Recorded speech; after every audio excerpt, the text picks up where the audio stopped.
Thì mấy tuần trước hay mấy ngày trước á thì em có vô tình em em lên mạng á thì em đọc mấy cái bình luận thì có nhiều người á thì họ mong muốn Gigos trở lại hơn.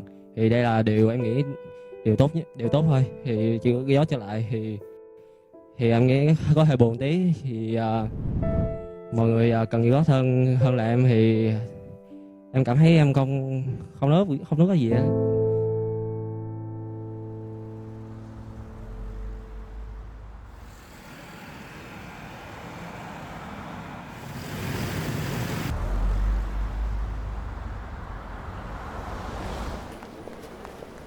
Lời đầu tiên thì mình sẽ được gửi lời chào đến tất cả mọi người đang xem. Thì mình là Kia và mình đang thi đấu vị trí đường trên cho Game Sport.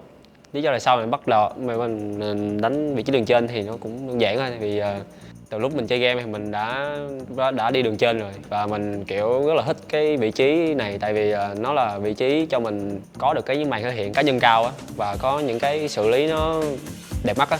Chặn để uống solo kill và khô bỏ được bung ra ngay lập tức W Spada đang thể giữ chân lại một khi đang win Spada không thể nào làm được gì. Bên ta kêu chặn đây, chém đi nào, chém đi ở bên ta. Và vừa rồi họ có được thêm một tài nguyên nữa dành cho Artemis. Igo lại di chuyển lên trên, Kia bị trụ bắn 2 phát và đây chắc chắn là mạng hạ gục tiếp theo dành cho bên phía của Cerberus. Ai là người ăn nó? Kia có được mạng. Và không, tôi sai rất nhiều.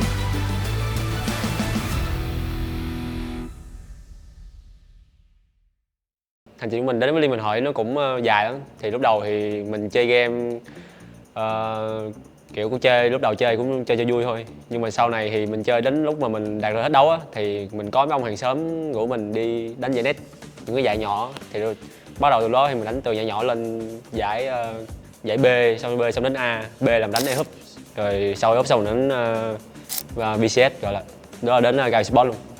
Người mà tìm mình, tuyển mình là anh Tinikun. Lúc đó thì anh đã thấy mình đã có được cái tiềm năng cũng như là cái vị trí xếp hạng cao trong hết đấu hạng á, thì đã quyết định đã tìm mình và tuyển mình vào game. Thì cái ấn tượng đầu tiên của mình khi mà đầu tiên là mình biết tới Kia trước nhé, là mình nhìn thấy là ok, đây là một tuyển thủ mà nó có khả năng lên được thi đấu hàng ở server hàng. Mà ngày xưa là mình nhớ là Kia lên mà con Gun Blanc á, con đánh con bắn thùng ấy, thì rất là ít tuyển thủ Việt Nam thời điểm đó mà có khả năng mà bắn cái con này mà lên tới master như vậy. Nhưng mà khi mà Kena về trong cái team game thời điểm đầu tiên đi, thì một trong những cái ấn tượng của mình với Kia thời điểm đó là gần như là Kia sẽ không biết được những cái mà người ta gọi là cái lễ nghi hay phép tắc bình thường. Tức là lúc đầu là China sẽ không biết những chuyện như vậy. Ví dụ như mình nhớ là có một đợt là bên nhà tài trợ họ gửi qua một cái đống bát chuột mà để đóng trong bao bì á, và để chuẩn bị để quay quảng cáo này nọ kiểu, thì giờ mới để thôi. Thì tối đó là mình thấy cái bát chuột nó đã bị khui ra hết và dùng để sử dụng luôn. Là cuối cùng là Kia là người khui ra hết luôn, tức là Kia sẽ không cần xin phép bất kỳ ai để làm những chuyện như vậy cả. Cho nên là ban đầu là Kia là một đứa bé mà nó gần như là chỉ biết cuộc đời của nó gắn liền với game, là hoàn toàn không biết gì một lễ nghi hay bất kỳ một cái gì bên ngoài cả. Em ấy là một đứa mà kiểu hơi khá là trầm tính, kiểu thiên hướng hơi ít nói một xíu. Và có vẻ như là hồi đấy thì vẫn còn anh Nị. Và có lẽ là khoảng thời gian trước khi mình vô thì chắc anh Nị cũng pressing hơi nhiều. Cho nên là ở trong team thì sẽ chưa tự tin để có thể nói lên được cái tiếng nói của mình. Nó còn đang hơi thiếu tự tin, hơi rụt rè. Lúc đó mình cũng còn non và trẻ, kiểu mới thi đấu được vào game mới thi đấu thì kiểu nó không suôn sẻ. Thì lúc đó mình cũng bị áp lực nhiều thứ lắm, áp lực xong rồi bị dẫn đến cái việc mình suy nghĩ tiêu cực á. Thì mình cũng giờ nhìn lại thì cũng trân trọng những cái thời gian đó vì mình được qua được á.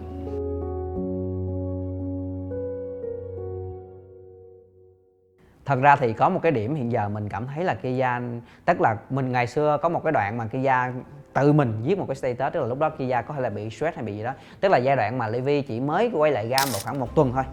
Thì chính Kia là người chỉ vừa mới thi đấu với lại Levi được 1 tuần, và chính Kia là một người đã ghi một cái status về Levi với những câu cú mà sai chính tả rất là nhiều nhưng mà rất dễ thương. Kêu là không ngờ trước giờ là em chỉ nhìn thấy anh ở bên, kiểu như hồi đó giờ chỉ nhìn thấy xem thi đấu rồi chỉ nghe danh thôi, mà bây giờ được ngồi kế bên một người này vừa đẹp trai này vừa tận tình này nọ, kiểu như là liệt kê tất cả những thứ như vậy luôn. Và mình nghĩ rằng là một trong những cái may mắn của Levi cũng như là may mắn của Kia là hai người thi đấu với nhau. Thì cái chuyện mà mà Levi xuất hiện kế bên cạnh Kia thật ra giúp đỡ cho Kia rất là nhiều. Và có một cái đoạn mà mình nhớ là khi mà Levi trả lời phỏng vấn, Levi cũng nói là thật ra cái team của mình và mình cũng là người rất là may mắn, bởi vì khi mà mình thi đấu bên cạnh Kia thì nó là một cái đứa mà dù bắt nó đánh những cái kèo tăng hay đánh những kèo sát thương, đánh một kèo gì đó đi chăng nữa thì nó cũng sẽ hoàn thành cái việc đó và nó không có phải là gây quá nhiều trở ngại. Cho nên mình nghĩ là thật ra Kia nó chính là một phiên bản của anh Yuna ở cái giai đoạn sau này. Mình nghĩ cái điều anh Nhị nói là đúng. Tại vì ở cái thời điểm mà Sang nó còn trẻ con, nó còn chưa biết nhiều thứ ấy, thì mình cũng chưa hẳn là quá trưởng thành, nhưng mà mình cũng gọi là biết nhiều hơn một xíu. Thì kiểu như là cái mà thằng Sang nó đang cần thì là cái mà mình lúc ấy mình có. Thì qua nhiều thời gian làm việc chung với nhau thì nó cũng kiểu san sẻ qua một ít, san sẻ qua một ít. Kiểu cái thời gian trôi qua thì em Sang em cũng trưởng thành hơn nhiều và em biết là ví dụ như là ở những cái trận đấu quan trọng thì Sang biết là lúc này là lúc mà mình cần phải có một cái tâm trạng vui vẻ để đồng đội có thể nhìn thấy và có được cái tâm trạng vui vẻ theo. Cho nên đấy cũng là một cái trưởng thành về mặt suy nghĩ, tức là biết quan tâm đến cảm xúc của đồng đội hơn, qua đó là sẽ thay đổi cái cảm xúc tâm trạng của mình để khiến cho đồng đội cảm thấy tích cực hơn. Nó cũng có thể coi là một cái chỗ dựa về mặt tinh thần nữa. Rất là nhiều người đã giúp mình, rất là nhiều người trước đó trong game đã giúp mình, kiểu giúp cho mình nhận ra được những cái kỹ năng sống ở ngoài đời lẫn trong game. Thì mình cảm thấy sau khi mình đến, bản thân mình đến eSports thì kiểu mà hướng nó làm cho mình thay đổi á, từ cái lời nói, từ cái hành động, từ cái cử chỉ, tất cả mọi thứ luôn. Mình cần phải chỉnh chu từng chút. Mình không còn là một thằng hồi xưa mình chơi game xong mình muốn nói gì nói, muốn làm gì làm á. Bây giờ mình phải là thằng có trách nhiệm rất là nhiều cái, mình cảm thấy vậy.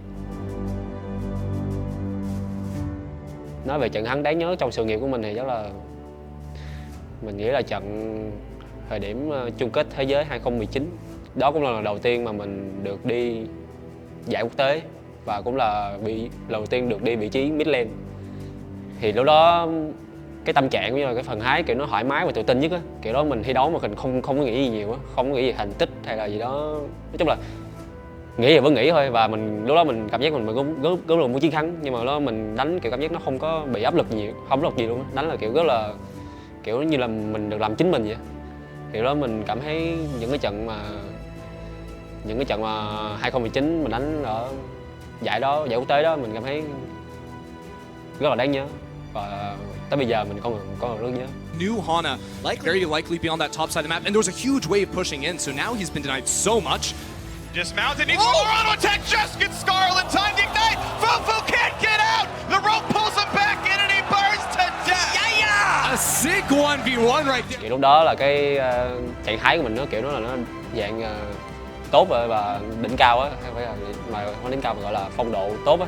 Thì đó mình kiểu có thể vừa đánh mà có thể vừa suy nghĩ tính toán những cái pha xử lý là phải làm sao để mà có thể không chết và có thể giết được đối phương. Kiểu đó mình đánh kiểu rất là bay, kiểu tính toán chia ly các kiểu từng bước luôn, nên là kiểu đó mình cảm thấy rất là sung mãn. Nói về trận thua đáng hơn thì chắc ở gần, chắc không xa vời đâu, cũng gần đây thôi. Mình nghĩ trận thua đáng nhất thì chắc là cái trận đánh ở FI, đánh với G7 thôi, chứ không có, mình nghĩ là trận đó là trận rất là đáng tiếc nhất trong sự kiện của mình. Tại vì lần đầu tiên mà mình đánh mà trong giải quốc tế đánh mà sau khi thua mà mình có cảm giác có sự bất lực, hay là có kiểu nó có một cái gì, kiểu cảm giác nó rất là tệ á, kiểu mà mình không biết làm cách nào để mà thoát ra được. Kiểu sau khi thua xong thì mình cảm giác kiểu nó nói chung là tệ lắm. Mình nghĩ ở trong cái giới mùa này thì nó sẽ rất là áp lực so với những các mùa trước. Tại vì ở mùa này thì trong cái giới mùa này mình nghĩ là không có còn cơ hội nhiều á. Tại vì mùa này là bọn mình cần phải thể hiện tốt, cũng như là cần phải đưa VCS lên một cái gọi là cái thời lúc trước. Nghĩ là chắc bọn mình sẽ làm được. Nữa, một tour về nhà chính đã nổ, hai tour về nhà chính đã nổ, và Gao Esports họ có chiến tích thứ 9 ngay ngày 9 và tháng 9 của năm nay. Và chúc mừng Gao Esports, họ đã có chức vô địch thứ 9 của mình. Với lại sau phong độ mình luôn ổn định đó, thì mình chỉ muốn là thi đấu là mình cố gắng hết sức mình, tự tin và thoải mái thôi. Mình chỉ muốn mình là chính mình thôi. Khi mà bản thân mình đã bị một cái vấn đề ngoài nguồn đó ảnh hưởng á, và tâm lý mình bị ảnh hưởng thì đó không phải là mình nữa mà là một người khác. Đây cũng chỉ là mình mới vô địch reset thôi, mình còn sắp tới còn chung kết thế giới nữa, và chung kết là chắc chắn là sẽ gặp rất nhiều đối thủ mạnh, mình không hề biết được. Phải chuẩn bị tinh thần đó và mình đối phó với họ. Một lời cuối cùng thì chắc thì cổ vũ Kiya thì em cứ cố lên thôi, cố gắng thi đấu làm sao cho thoải mái tinh thần nhất có thể, thì lúc đấy thì mới thể hiện được hết cái khả năng của bản thân. Và mình hy vọng là tất cả các thành viên khác trong team cũng như là bản thân mình cũng sẽ như vậy, để sẽ có được một cái kỳ chung kết thế giới thật sự thành công. Bản thân mình nói riêng hay là team Gam nói chung sẽ không có nói chắc chắn là bọn mình sẽ vượt qua vòng khởi động, nhưng mà mình sẽ cố gắng hết sức và nỗ lực hết mình để có thể khiến cho khu vực reset mình sẽ trở nên tốt hơn và sẽ trở nên những cái thời huy hoàng. Team Gam với mình thì team Gam thì cũng có sự thay đổi rất là nhiều rồi, thì bọn mình sẽ tự tin và đưa Gam vượt qua vòng khởi động và chắc chắn là sẽ có màn thể hiện tốt.